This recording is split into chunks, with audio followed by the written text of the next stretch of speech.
stop. Do not touch that scroll button. I am going to say something in the next 30 seconds that your bank will never say to you, that your real estate agent will never say to you, that the news will never say to you.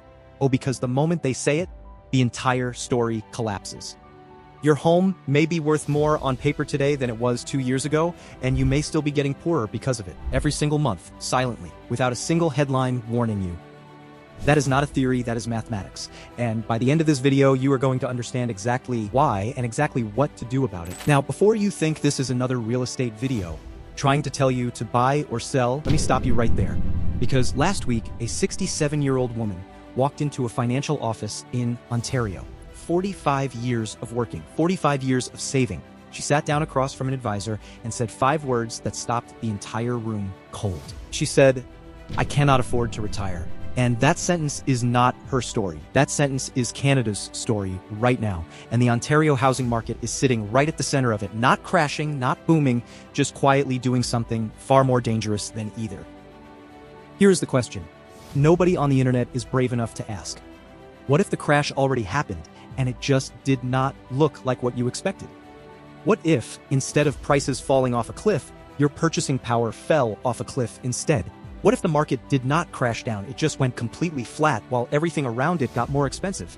What if flat is the new crash? Because right now there is a waterway on the other side of the world that controls 1/5 of the planet's entire oil and gas supply, and it has been effectively shut down.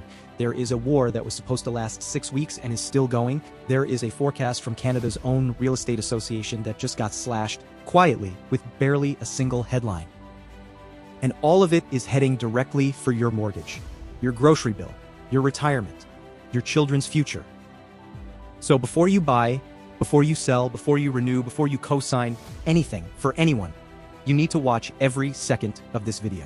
Because the dots are connecting right now, and most Canadians are going to miss it completely. The strategy shift everyone needs to make. Buyers, this may actually be a window, not because prices are about to explode, but because you have negotiating power you have not had in years. Use it, but go in with a cushion. Go in with a plan that still works if rates rise again.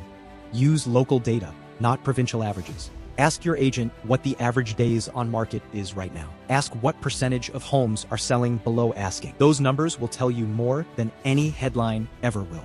Homeowners, you cannot wait for the market to do the work anymore. In a flat market, appreciation is not the strategy. Cash flow is the strategy. Get intentional about your property. Hope is not a financial plan, and in this environment, hope is expensive. Parents who co-signed or gifted down payments, sit down right now and look honestly at what that means for your retirement. Not to feel guilty, to know your real numbers, because knowing is the only way to navigate. Young people watching this, pay attention. The decisions being made right now by homeowners, banks, and governments will define the market you eventually try to enter. This is the most valuable financial education available to you right now. The global trigger nobody is talking about. Let us talk about something no housing video will ever mention: the Strait of Hormuz. 1/5 of all the oil and gas on this entire planet moves through that single narrow strip of water every day. And right now, it is effectively shut down. We have never seen this in modern history. Here is what that chain reaction looks like for you in Ontario. Oil gets restricted. Shipping costs explode. Food prices climb. Household budgets collapse. People stop spending. Businesses slow down. Jobs get cut. And when people are scared about their jobs, they do not buy houses. This is not speculation. This chain reaction is already moving through Europe and Asia. That inflation wave is already in the mail, and it is addressed to Canada. And here is the part that should genuinely alarm you. The Bank of Canada has not raised rates yet. But the Canadian Real Estate Association is now warning there is a growing chance it could not cut rates, not hold, actually increase the policy rate. The rate that controls your variable mortgage, your line of credit, your car loan, your business loan, everything. At the same time that inflation is rising and jobs are uncertain, the forecast that just got slashed, CREA just dropped their updated numbers, and just like TD Bank before them, they revised downward. Again, national sales up by just 1 to 2%, home prices growing by just under 1% across most of the country. 1%. After the pandemic, boom. The rate hike cycle, the housing crisis headlines, 1% is what we are being given. Alberta, the province everyone was fleeing to from the GTA, is now forecast to see prices actually drop down 0.7% in 2027. The great escape valve is closing. Ontario, a forecast of 1.2% growth. And here is why that number is more frightening than it sounds. Inflation is running above 1.2%, which means in real terms, in actual purchasing power, your home can go up in dollar value and you can still be losing ground at the exact same time. And here is what nobody in financial media wants to say directly. These institutional forecasts are almost always optimistic. When the organizations that benefit from market activity start lowering their numbers again and again, that tells you the real temperature is colder than the surface suggests. Do not make any decision based on provincial averages. They hide everything. The difference between a condo in downtown Toronto and a detached home in Mississauga is enormous. Local data is everything. Provincial averages are noise dressed up as information, the spring market that never arrived. Every year, the spring market comes. Listings climb, competition heats up, the market moves. Reliable for decades. This spring, nothing. The energy simply did not show up because scared people do not make big financial moves. And right now, people are scared for 5 reasons all at once. Unresolved, Kuzma, trade, uncertainty.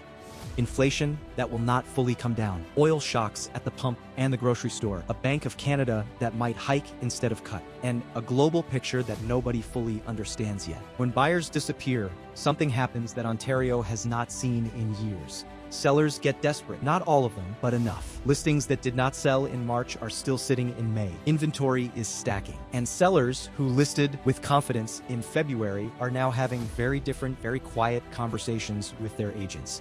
That creates a real window for prepared buyers. More time, more negotiation.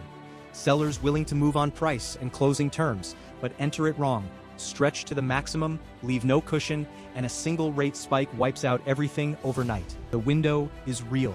The danger inside it is also real. Seniors, retirement, and the debt that nobody planned for. Back to that 67-year-old woman. Because she is not an exception. She is becoming the rule. Seniors across Ontario co-signed for their children, gave down payments, became the bank of mom and dad because that was the only way their kids could participate in a market that had completely priced them out. And here is the cruelest part. Most of those parents helped at the peak, when prices were highest, when competition was most fierce, when the pressure to act was loudest.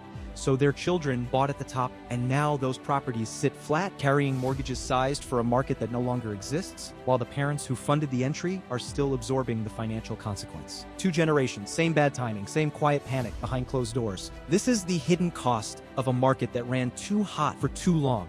It did not just hurt buyers who could not get in, it trapped entire families across multiple generations in decisions that made perfect sense at the time and are crushing them now. The closing. The Ontario housing market did not crash. And that sounds like good news. But now you know why. It's not that simple. Forecast slashed. Spring market gone. Hormuz shut down. Rates threatening to rise. Alberta dropping. Seniors who cannot retire. First-time buyers borrowing from parents who cannot afford to lend. A trade agreement still unresolved. The market is not crashing under that weight. It is stalling. Going flat. And flat is harder to navigate than a crash because there is no obvious bottom to wait for, no dramatic signal that it is time to move. In this market, the difference between a great decision and a devastating one comes down to one thing: real, localized, honest information about your specific market, your specific financial position, and your specific window. The real question is not whether the Ontario housing market is good or bad right now. The real question is this: are you making decisions based on the market that actually exists today, the one that no longer exists? Because those are 2 completely different markets, and the difference can cost or make you tens of thousands of dollars. Stay watching. The next move is coming faster than most people think.